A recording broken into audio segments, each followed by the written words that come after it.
दोस्तों, आज के आधुनिक युग में अलग अलग कारणों से बच्चे में संस्कारों की कमी यानी कि अच्छी आदतों की कमी देखने को मिलती है और इसकी वजह पता लगाना मुश्किल होता जा रहा है। ऐसा क्यों हो रहा है? बच्चों के अंदर सही संस्कार उसके माता पिता के द्वारा आते हैं और बचपन से ही उसके अंदर ये संस्कार आना शुरू हो जाता है। और अगर आपको लगता है कि आपके बच्चे में संस्कारों की कमी है तो शुरुआत हमसे ही करनी है, यानी कि पेरेंट्स से ही, क्योंकि पेरेंट्स ही बच्चे के सबसे पहले गुरु होते हैं, टीचर्स होते हैं। और पेरेंट्स की जिम्मेदारी होती है कि वो बच्चे के अंदर सही संस्कारों का सिंचन करें, क्योंकि वहीं से उनका जीवन तय होता है। नमस्कार दोस्तों, आपके साथ मैं हूँ आशा नकरानी और मैं हूँ भाविना देसाई। स्वागत है आप सभी का आपके अपने शो दिव्य गर्भ में। और आज हम बात करेंगे कि बच्चे को सही संस्कार कैसे दें। तो दोस्तों, अब तक की हमारी दिव्य गर्भ की यात्रा में हमने गर्भाधारण से लेकर के गर्भावस्था, बच्चे के जन्म के बाद माता और बच्चे की संभाल कैसे लेनी है, इन सब के बारे में जाना। शुरुआत के एपिसोड्स में हमने जाना था कि बच्चे का 80% ग्रोथ वुम्ब में ही होता है। तो जिन माताओं के बच्चे इस पृथ्वी पर आ गए हैं और वो गर्भ संस्कार को फॉलो नहीं कर पाए हैं, उन्हें चिंता करने की कोई ज़रूरत नहीं है, क्योंकि अभी भी आपके पास 18% है। और जब तक बच्चा पुबर्टी की एज में आता है, यानी कि 12 या 13 साल तक, वो माता के प्रभाव में होता है। माँ की एनर्जी बच्चे के साथ जुड़ी हुई होती है। तो अभी भी आप अपने बच्चे को जैसा भी ढालना चाहें वैसा आप ढाल सकते हैं, आप उसके ऊपर अभी भी कार्य कर सकते हैं। परंतु भाविना, इसके लिए माता और बच्चे को एक दूसरे को समझने की बहुत ज़्यादा ज़रूरत है। आशा, इसके साथ ही मुझे एक बहुत अमेजिंग सेंटेंस याद आता है जो मैंने एक बुक में पढ़ा था। It is easier to build a strong children than to repair a broken adult. अगर इस बात को गौर से समझे तो गर्भस्थ शिशु के अंदर catching power, observing power highest level पे होता है, लेकिन बाहर आने के बाद 12-13 साल की उम्र तक वो अपने माता पिता से कनेक्टेड होते हैं। यानी कि आपकी जो भी थॉट्स है, आपकी जो भी बिलीफ सिस्टम है, वो सब बच्चे के अंदर आ रही है। और अगर आपने उस समय काम नहीं किया है तो बच्चे के अंदर अब भी आप इन सब चीज़ों को बदल सकते हैं। उसमें थोड़ा सा टाइम लगेगा, लेकिन वो सब आदतें, बिलीफ सिस्टम हम बदल सकते हैं, उसको बदला जा सकता है। दोस्तों, एक बहुत ही गहरी मान्यता हमारे समाज में है कि अब हम क्या कर सकते हैं, अब तो बच्चे बड़े हो गए, अब हम कुछ नहीं कर सकते हैं। परंतु ऐसा नहीं है। हमारे सबकॉन्शियस की हार्ड वायरिंग को हम धीरे धीरे चेंज कर सकते हैं। तो आप जो भी परिवर्तन बच्चे के अंदर लाना चाहते हैं, वो आपको अपने अंदर लाना शुरू करना होगा, उसे समझना शुरू करना होगा। अगर हम बड़े होकर अपने आप में चेंज कर सकते हैं तो बच्चे तो बहुत ही छोटे हैं और वो परिवर्तन को सरलता से, सहजता से स्वीकार करते हैं, तो वो खुद को ईजीली चेंज कर सकते हैं। तो इस समय माता पिता को क्या करना है कि जब बच्चा खुद पे ये काम कर रहा है, वो खुद को बदलने की प्रोसेस से गुजर रहा है, तब उन दोनों को उसको सपोर्ट करना है। और जब तक वो अपनी इस आदत, अपने इस विचार और बिलीफ सिस्टम को बदल ना दे, तब तक उसके साथ रह के उसे गाइड करना है, उसे सपोर्ट करना है। और एक बात दोस्तों, कि जब बच्चा छोटा होता है ना, तब तो हम सब कुछ, उसकी हर एक आदत को एक्सेप्ट करते हैं। जैसे कि बच्चा रात को बार बार जागता है, बार बार सुसु करता है, रात रात भर जागता है, या तो किसी चीज़ को लेकर ज़िद करता है, तो हम सब उस चीज़ को सपोर्ट करते हैं और कहते हैं कि अभी तो बच्चा छोटा है, वो अभी ज़िद नहीं करेगा तो कौन करेगा, वो अभी ये नहीं करेगा तो कौन करेगा। ये सब बोल बोल के हम उसको सपोर्ट करते हैं। लेकिन जैसे ही बच्चा बड़ा होना शुरू हो जाता है तो हम तुरंत ही अपने विचारों को बदलना शुरू कर देते हैं। हम ये सोचना शुरू कर देते हैं कि अभी तो बच्चा बड़ा हो रहा है तो उसको ये समझना चाहिए, उसको ऐसा ही करना चाहिए। हम जो अच्छा सोचते हैं, हमें जो राइट लगता है, वैसे ही बच्चे को भी करना चाहिए। और हम ये एक्सेप्ट और हम ये सोचना शुरू करते हैं कि जो हमारे लिए राइट है वही बच्चे के लिए भी राइट होना चाहिए, और जो हमारा रॉन्ग है उसे भी बच्चे को राइट समझकर एक्सेप्ट करना है। तो फिर बच्चा क्या सीख रहा है हमसे? वो भी यही सोचेगा कि जो मेरा रॉन्ग है वो भी मेरे माता पिता राइट समझ के स्वीकार करें। तो ये सब वो कहाँ से सीख रहा है? आप जो कर रहे हैं वही वो भी कर रहा है, और तब भी हम तो यही सोचते हैं कि हम जो कर रहे हैं वही सही है, बच्चा जो कर रहा है वो गलत है। इसके साथ ही बच्चा जब धीरे धीरे चलना शुरू करता है, अपने पैरों पे खड़े होना शुरू करता है, और वो कहीं सीढ़ियों पे चढ़ रहा है या तो कोई ऐसी जगह पे चढ़ रहा है जहाँ पे गिरने की या तो चोट लगने की संभावना है, तो हमारे वर्ड क्या होते हैं? अरे वहाँ पे मत जाओ, गिर जाओगे, अरे ऐसा मत करो, तुम्हें लग जाएगा। तो ये सब बोल बोल के हम बच्चे को क्या मैसेज दे रहे हैं? कभी हमने हमारे शब्दों को ऑब्जर्व किया? हम अपने बच्चे को जानबूझकर ऐसे एफर्मेशन दे रहे हैं कि वो अगर नहीं भी गिरने वाला है तो भी गिर जाएगा। इसके बदले अगर हम अपने वाक क्षेत्र को सुधारें, अपने वर्ड्स को पॉजिटिव बनाएं और ये बोले कि ध्यान से चढ़ना बेटा, ये चीज़ लग जाएगी, उसके बदले हम अगर ये बोले कि ये थोड़ा शार्प है तो ध्यान से खेलना बच्चा, तो जैसे ही आप पॉजिटिव वर्ड बोलना शुरू करेंगे आपका बच्चा भी उसे पॉजिटिवली देखना शुरू करेगा और उस तरह से वो भी अपने वाक क्षेत्र को पॉजिटिवली ऑब्जर्व करना शुरू करेगा। और भाविना, जब माता पिता हर एक जगह पर सकारात्मक शब्दों का उपयोग करेंगे तो बच्चे की नींव भी सकारात्मक डलेगी, बच्चे का जीवन के प्रति एटीट्यूड भी पॉजिटिव ही रहेगा। वो हर एक चीज़ में सकारात्मकता कहीं ना कहीं से ढूंढ ही लेगा। और एक वंडरफुल बात दोस्तों, कि क्या आपने कभी ये सोचा है कि बच्चा जब घुटनों के बल सीखना शुरू करता है तो वो अपनी हथेलियों का और घुटनों का इस्तेमाल क्यों करता है? अगर ये जो सृष्टि के सर्जन करता है वो चाहते तो वो बच्चे को सीधा ही पैरों पे चलना सिखा सकते थे, परंतु इसके पीछे भी एक साइंस है कि हमारे जो हाथ और हमारे जो पैर के तलवे होते हैं उसमें हमारे बॉडी के सारे प्रेशर पॉइंट होते हैं, और घुटने जो है वो हमारी स्टेबिलिटी के पॉइंट माने जाते हैं। तो जब बच्चा हाथों के और घुटनों के बल चलता है तो उसके ये सारे जो प्रेशर पॉइंट है वो प्रेशर में आते हैं, यानी कि वो दबते हैं, तो उसका फिजिक जो है वो स्ट्रॉन्ग बनता है और घुटनों के कारण उसकी मेंटल स्टेबिलिटी भी बढ़ती है। तो कितनी अमेजिंग बात है। और जब वो बच्चा घुटनों के बल चलना सीखता है तब वो हर एक जगह पे जाना चाहता है, दौड़ के दरवाजे के पास जाता है, हर एक सीढ़ी को वो क्लाइंब करना चाहता है। फिर अगर आप उसे 2 बर्तन दे देंगे तो वो बर्तन का क्या करेगा? आपस में बैंग करेगा। उसको कोई भी चीज़ दे तो वो मुंह में डालता है, उसको सूंघता है। कभी आपने ये ऑब्जर्व किया है कि ये बच्चा ऐसा सब क्यों कर रहा है? क्योंकि बच्चा जो है वो अपनी 5 इंद्रियों को सेटिस्फाई करने की कोशिश करता है। वो बैंग करता है तब उसकी कान की इंद्रियों को संतोष मिलता है। जब कोई भी चीज़ को मुंह में डालता है तो उसके टेस्ट को सेटिस्फेक्शन मिलता है।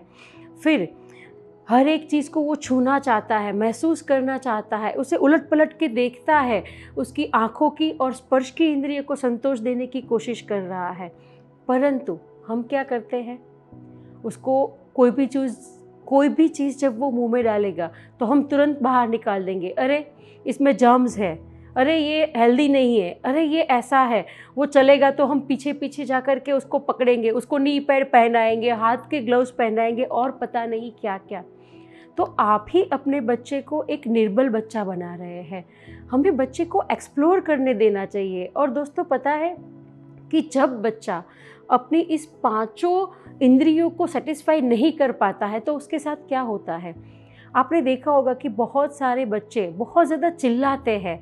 अगर उनको कोई चीज़ भी चाहिए होती है तो वो चिल्ला के बात करते हैं, कभी ऐसे ही चिल्लाने लगते हैं। क्यों? क्योंकि उनकी कान की इंद्रियों को सेटिस्फेक्शन नहीं मिला है। कोई बच्चे मिट्टी खाते हैं, कोई बच्चे चप्पल को सूंघते हैं। क्यों? क्योंकि उनकी ये इंद्रियों का पोषण नहीं हुआ है।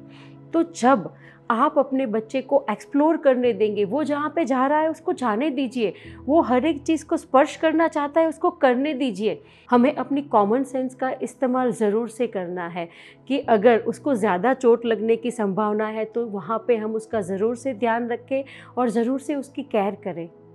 आप अपने बच्चे में जैसे भी गुणों का विकास करना चाहते हैं या तो जो भी संस्कार गुण देना चाहते हैं, उसके लिए आपको अपने बच्चे को पॉजिटिव वर्ड्स कहने हैं, पॉजिटिव एफर्मेशन कहने हैं।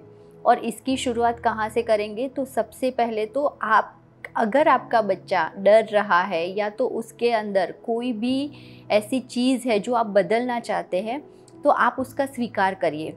जैसे ही आप स्वीकार भाव में आएंगे तो अपने आप आधा काम हो जाएगा।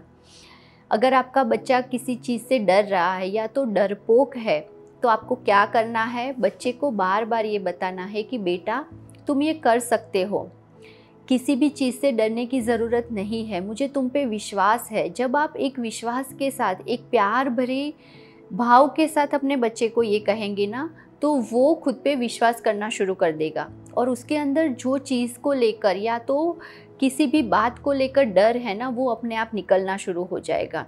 इसके अलावा अगर आपका बच्चा बार बार गुस्सा करता है, चिल्लाता है, तो आपको क्या करना है? बच्चे को जब भी वो गुस्सा करता है तो उसके सामने हमें गुस्सा नहीं करना है, बल्कि उसे बार बार ये बोलना है कि बेटा तुम बहुत शांत हो, मैं तुमसे बहुत प्यार करती हूँ। जब आप अपने बच्चे को ये बार बार बोलेंगे तो उसका गुस्सा अपने आप शांत होता जाएगा। क्योंकि जब भी बच्चे को उसके माता पिता कुछ भी बोलते हैं या तो कुछ भी कहते हैं, वो बहुत ही डीप वर्क करता है। घर के सदस्य चाहे उसको जो भी भला बुरा या तो पॉजिटिव नेगेटिव बोल रहे हैं, उससे बच्चे को इतना फ़र्क नहीं पड़ेगा। लेकिन उसके माता पिता उसके बारे में क्या बोल रहे हैं, उसके बारे में क्या शब्द बोल रहे हैं, इन सब का बच्चे के विकास पे, उसके ब्रेन पे, उसके हार्ट पे, उसके इमोशंस पे बहुत ही डीप वर्क होता है। और दूसरी बात कि अगर आपका बच्चा जब पढ़ाई में कमज़ोर हो रहा है या तो आपको ऐसा फील हो रहा है कि वो अच्छे से पढ़ाई नहीं कर पा रहा है, तो आपको उसको बताना है कि तुम जीनियस हो। और फिर देखिए कि कैसे अमेजिंग रूप से आपका बच्चा जीनियस हो जाएगा। और इसका एग्जाम्पल है आशा और धियान। उसने खुद अपने बेटे में ऐसा काम किया है, तो हम उससे ही सुनते हैं उसका एक्सपीरियंस। यस भाविना, मुझे ध्यान में है कि जब धियान जूनियर में था तब वो गुजराती मीडियम में था और उसके बाद 2 साल कोविड के चलते वो सीनियर और फर्स्ट नहीं कर पाया और सीधा ही उसको सेकंड में इंग्लिश मीडियम में सीबीएसई बोर्ड में एडमिशन लिया। तो शुरू के महीने में उसको बहुत ही दिक्कत हो रही थी क्योंकि उसको दूसरी ABCD भी नहीं आती थी, स्मॉल लेटर, और उसको 6 बुक्स आ गई, वो भी इंग्लिश में। तो वो स्कूल पे जाके भी रोता था, घर पे आके भी रोता था। परंतु जब ये पता चला कि ये वो क्या फेस कर रहा है, तब एक बहुत ही खूबसूरत सिलसिला मैंने शुरू किया कि कबर्ड के ऊपर बहुत सारे अच्छे पॉजिटिव एफर्मेशंस लगा दिए कि आई एम जीनियस, मेरे लिए इंग्लिश पढ़ना, इंग्लिश समझना बहुत इजी है, आई कैन डू एवरीथिंग। और ये एफर्मेशंस वो हर रोज़ रात को और सुबह में 1-2 बार बोलता था। और देखते ही देखते जहाँ पे उसके फर्स्ट एग्ज़ाम में वो मुश्किल से पास हुआ था, वहीं पे वो फाइनल एग्ज़ाम में 95% लेके आया है। तो है ना दोस्तों, अगर मैं अपने बेटे के साथ ये कर सकती हूँ तो आप भी कर सकते हैं। यस आशा, ये बहुत अमेजिंग वर्क किया है और ये मैंने खुद देखा भी है कि कैसे ध्यान में ये बदलाव इमीडिएट आना शुरू हुआ। तो दोस्तों ये बहुत इजी है क्योंकि बच्चे बहुत सहज और सरल होते हैं। वो हर एक परिवर्तन को और अपने माता पिता उसके लिए जो भी बोल रहे हैं ना, उसको बहुत ही अच्छे से ले रहा है, मतलब कि उस पर विश्वास कर लेता है। तो आप भी अपने बच्चे पे हर एक आयाम पे काम कर सकते हैं। और एक चीज़ दोस्तों कि हमें कभी भी बच्चों को डांट के या तो मार के नहीं सिखाना है, डर दिखा के नहीं सिखाना है। अगर आप ऐसा करेंगे तो जब बच्चा छोटा है ना, तब तो वो डर के कारण या तो आप जब उसे मार रहे हैं या तो डांट रहे हैं वो कर लेगा, लेकिन उसके मन में उस समय क्या भाव होंगे, क्योंकि उस समय वो आप पे डिपेंडेंट है, इसलिए वो सब कुछ करेगा जो आप करवाना चाहते हैं। लेकिन जैसे ही वो पुअर्टी की एज में आएगा, वो खुद पे डिपेंड हो जाएगा। आपकी डिपेंडेंसी जब उससे निकल जाएगी तब वो क्या करेगा, वो आपसे दूर हो जाएगा। तब उसका फ्रस्ट्रेशन, उसका गुस्सा बाहर आएगा और तब एक्चुअल में आप अपने बच्चे के सही स्वभाव को देखेंगे कि जो आपने बचपन में उसके साथ किया है उससे वो कितना गुस्से वाला बन गया है, उसके संस्कार उसको कैसे किस तरफ ले गए हैं, और उस समय काम करना बहुत ही मुश्किल हो जाएगा। तो समझ के एक अवेयरनेस के साथ अपने बच्चे के साथ सही संस्कारों का सिंचन कीजिए। सारे पेरेंट्स ज़रा एक बात पर गौर करिए कि जब आपके बच्चे ने आपको पहली बार बताया था कि मम्मा मैं आज स्कूल बंक करके अपने दोस्तों के घर गया था, वहाँ पे हमने बहुत मस्ती की, बहुत सारी गेम्स खेली, या तो बच्चा कहेगा कि आज हम स्कूल बंक करके मूवी देखने गए थे, तो आपका रिएक्शन कैसा होता है? आप उस पर चिल्ला पड़ते हैं। अब बच्चे को तो पता ही नहीं है कि आप क्यों चिल्ला रहे हो। बच्चा सोचेगा कि मैंने कुछ गलत किया है या मेरे माता पिता बदल गए हैं। फिर ऐसा 1 बार होगा, 2 बार होगा, 3 बार होगा। फिर किसी दिन बच्चा आकर आपको कहेगा कि पापा आज है ना, मेरे फ्रेंड्स ने मुझे सिगरेट ट्राई करने को कही और मैंने ट्राई की।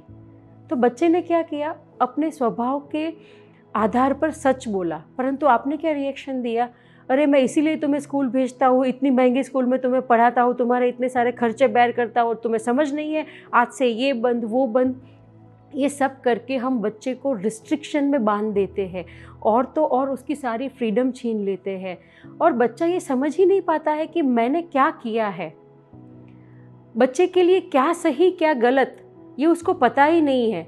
परंतु आपके रिएक्शन से उसको ये समझ में नहीं आता है कि ये गलत है, परंतु उसको ये समझ में आता है कि मेरे पेरेंट्स को बताना गलत है। तो वो क्या करेगा, वो आपके साथ ये सारी चीज़ें शेयर करना बंद कर देगा। उसको लगता है कि जब मैं छोटा था तब तो मैं कुछ भी करता था, मेरे माता पिता हंसते थे, मुस्कुराते थे, परंतु अब मैं कुछ भी कह रहा हूँ तो वो डांटते हैं, तो अब मैं कुछ कहूँगा ही नहीं। बच्चा वो चीज़ों को करना बंद नहीं करता है, वो आपको बोलना बंद करता है। और जब बच्चा बोलना बंद करता है ना दोस्तों, तकलीफ़ यहीं से शुरू होती है। इस समय आपको करना क्या चाहिए, आप बच्चे को सुनिए, क्योंकि मैं एज अ काउंसलर बहुत सारे बच्चों को सुनती हूँ, तब पता चलता है कि बच्चे कितनी परेशानी में है। वो अपने पेरेंट्स से वो शेयर नहीं कर पाते हैं, परंतु इतना कुछ शेयर करने के बाद वो आखिर में क्या कहते हैं पता है, कि प्लीज़ मेरे पेरेंट्स को मत बताना। तो ये कितना हम सोचे कि दुख की बात है कि जो बच्चा पहले हमें पल पल की खबर देता था, आज वही बच्चा ऐसा बोलता है कि वो भी तीसरे व्यक्ति को कि मेरे पेरेंट्स को मत बताना। तो आप खुद इसे हैंडल करना सीखें। इसे हैंडल करने के लिए आपको क्या करना है, सबसे पहले बच्चे को बिना जजमेंट के 100% उसकी बात को सुनिए। जब आप उसको बिना जजमेंट के, कंपैशन के साथ सुनेंगे, प्यार के साथ सुनेंगे ना, तो आपको पता है कि वो आधी एनर्जी तो जो नेगेटिव है वो वहीं पे ख़त्म हो जाएगी और बच्चा आपको सुनने के लिए तैयार होगा। अगर आपको कोई डांटता है तो आप उस व्यक्ति को सुनते हैं? नहीं ना। तो आप भी बच्चे के साथ बार बार ये वर्तन कर रहे हैं, तो बच्चा कैसे सुनेगा? तो बच्चे को जब आप समझने के बाद आप कुछ कहोगे कि यस बेटा, हाँ तूने ये किया होगा, अच्छा हो तूने मेरे साथ शेयर किया, परंतु तुम्हें पता है कि बंक करना थोड़ी सी गलत बात है, ज़्यादा गलत नहीं है पर थोड़ी सी गलत है। आगे से अगर तुम्हारी इच्छा हो तो तुम मुझे बता के किया करो। और आप बोल सकते हैं कि बेटा सिगरेट शरीर को इतनी तरीके से हानिकारक है, तो तुम अगर इसको पी रहे हो तो तुम्हारा शरीर बिना समय के पहले ही नष्ट होने लगेगा। तो जब आप उसको समझ के ये सारी बातें समझाओगे तो वो बच्चा एक्सेप्ट करेगा, वो आपकी बात को सुनेगा और आपका जो बॉन्डिंग है ना वो हमेशा ही ऐसा बना रहेगा।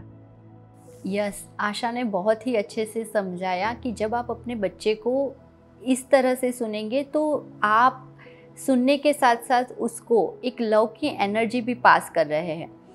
और हर एक माता पिता को क्या रहता है कि मुझे लाइफ में जो भी नहीं मिला है वो सब मेरे बच्चे को मिले, मुझे मेरी लाइफ में जो भी स्ट्रगल करना रहा है वो मेरे बच्चे को ना करना पड़े। तो दोस्तों इस विचार में ही गड़बड़ है। हम ये सोचने की बजाय ये भी तो सोच सकते हैं कि मुझे मेरी लाइफ में जो भी अच्छा मिला है वो सब मेरे बच्चे को ज़्यादा मिले और अच्छे से मिले। जब आप ये सोच के साथ अपने बच्चे को बड़ा करेंगे तो वो ना सिर्फ ये सोचेगा कि मुझे सिर्फ ये चाहिए मेरी लाइफ में, उसे प्रिंस की तरह लाइफ देना चाहते हैं, ये सब सोचने की जगह आप अपने बच्चे को ऐसा काबिल बनाएंगे कि ये सब चीज़ें वो अपने आप ही पालेगा। उसका स्पिरिचुअल ग्रोथ अच्छा कीजिए, उसको इमोशनली स्ट्रॉन्ग कीजिए, तो फिज़िकली तो वो अपने आप ही स्ट्रॉन्ग रहेगा। और जब उसका इमोशनल ग्रोथ अच्छा है, स्पिरिचुअल ग्रोथ अच्छा है, तो वो मेंटली कितना स्ट्रॉन्ग रहेगा। और ये स्ट्रॉन्गनेस उसको उसके जीवन में जो भी चाहिए ना वो इजीली अवेलेबल कर लेगा। और एक बात दोस्तों कि हम सब अपने बच्चे को बहुत ही कंफर्ट जोन में रखना चाहते हैं। हम बार बार सुनते हैं कि पेरेंट्स कहते हैं कि मेरा बच्चा तो एसी के बिना नहीं रह सकता, मेरे बच्चे को तो ये तो चाहिए ही चाहिए, उसको अच्छी अच्छी चीज़ें देना चाहते हैं। ये सब गलत नहीं है, लेकिन थोड़ी समझ के साथ अगर हम इसके साथ काम करेंगे तो वो ज़्यादा इफ़ेक्टिव होगा।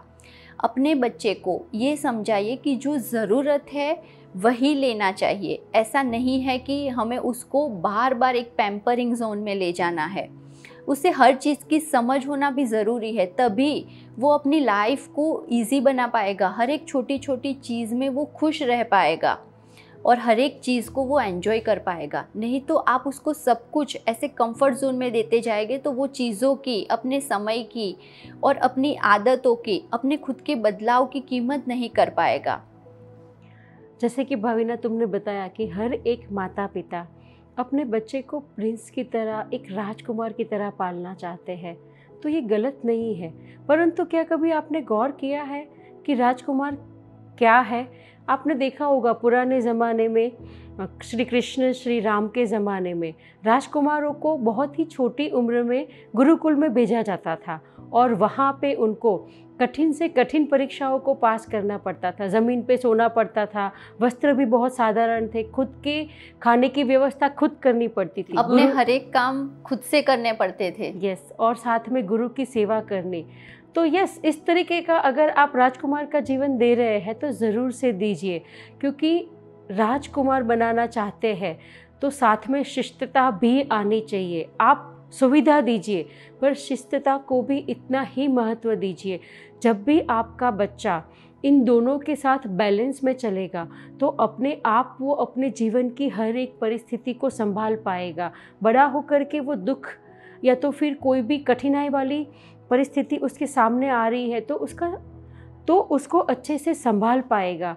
और दोस्तों, इसके लिए आपको छोटे छोटे जो काम है वो बच्चे के बचपन से ही शुरू कर देने हैं। जैसे जब बच्चा छोटा होता है तो उसको समय से उठना सिखाइए। बच्चे को बताइए कि मैक्सिमम 7-8 बजे तक ठीक है, परंतु इसके लिए आपको बच्चे से 2 घंटे पहले उठना शुरू करना पड़ेगा, तभी तो वो बच्चा आपसे सीखेगा। जब बच्चा 3-4 साल का होता है तो उसको बताइए कि बेटा अपने खिलौनों को खुद संभाल के रखो। जब बच्चा स्कूल जाने लगता है तो उसको बताइए कि आपके कपड़े आपको इसी जगह पे रखना है, आपकी बैग आपको इसी जगह पे रखनी है। फिर बच्चे को अपने छोटे छोटे काम खुद करने दीजिए, जैसे खाने के बाद अपनी प्लेट उठाना। और यस, अगर बच्चा करता है तो उसको घर के बड़े बुजुर्गों की प्लेट उठाने के लिए भी कहिए। इससे बच्चा एक अनुशासन में आएगा।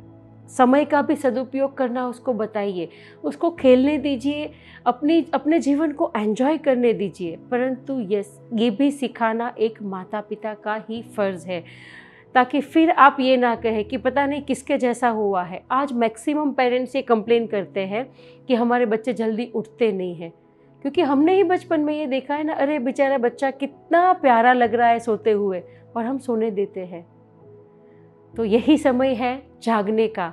और आपको एज अ पेरेंट्स एक बात बहुत ही अच्छे से समझनी चाहिए दोस्तों, कि पेरेंटिंग क्या है, कि आप अपने बच्चे को एक अच्छा सुविधा वाला, जिसमें सारे कंफर्ट जोन है, बच्चे की सारी ज़रूरत पूरी कर रहे हो, ऐसा जीवन दें।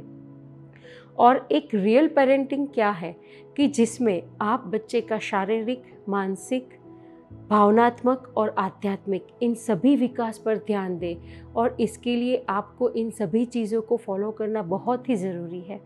यस, और सही पेरेंटिंग यही है आशा कि जो भी माता पिता कर रहे हैं ना, बच्चा वो देख के सीख रहा है, ना कि आपके बोलने पर, आपके फोर्स करने पर, आपके डांटने पर वो सब करेगा। उसके माता पिता जो भी कर रहे हैं बच्चा वही करेगा। तो अगर आपके बच्चे में कोई भी खराब आदत है, या तो हम एक ये कह सकते हैं कि अगर आप अपने बच्चे को सही संस्कार देना चाहते हैं, उसके अंदर सही आदतों का विकास करना चाहते हैं, तो सबसे पहले आप अपने अंदर ये सब आदतें लाइए। आप जो उसे सिखाना चाहते हैं वो खुद करिए, अपने आप आपके बच्चे के अंदर सही संस्कार आ जाएंगे। तो दोस्तों, आज का एपिसोड हम यहीं पे ख़त्म करते हैं और आगे हम और भी मज़ेदार बातों के साथ आपके सामने फिर प्रस्तुत होंगे आपके अपने शो दिव्य गर्भ में। तब तक के लिए धन्यवाद।